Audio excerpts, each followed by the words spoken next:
Hello everyone and finally हमारा part 3 complete हो गया है।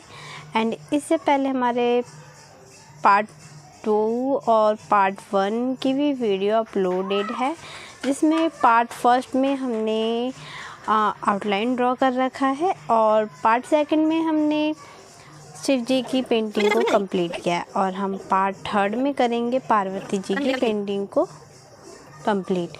तो मैं आपको बता दूं, मैंने इसमें वाटर कलर पेंट का यूज़ किया है और टचिंग देने के लिए मैंने डोम्स कलर पेंसिल का यूज़ किया है।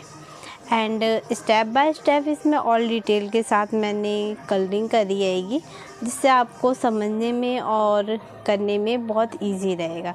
तो फर्स्ट लेयर हमारी हमेशा लाइट से होती है, लाइट कलर यूज़ करके, एंड और हम रेफरेंस के अकॉर्डिंग उस पर डार्क कलर से टचअप देते हैं। एंड अगर हम डायरेक्टली डार्क कलर यूज़ करेंगे तो उस पर टचअप फिर लाइट हमें देने के लिए उसमें बहुत प्रॉब्लम्स होती है और जो लुक होता है वो आ नहीं पाता। इसलिए कभी भी आप पेंटिंग करें तो सबसे पहले लाइट कलर से स्टार्ट करें, स्टेप बाय स्टेप आप डार्क कलर का यूज़ करें, जिससे कि रेफरेंस के अकॉर्डिंग जो ड्राइंग होती है वो काफ़ी अच्छी आती है।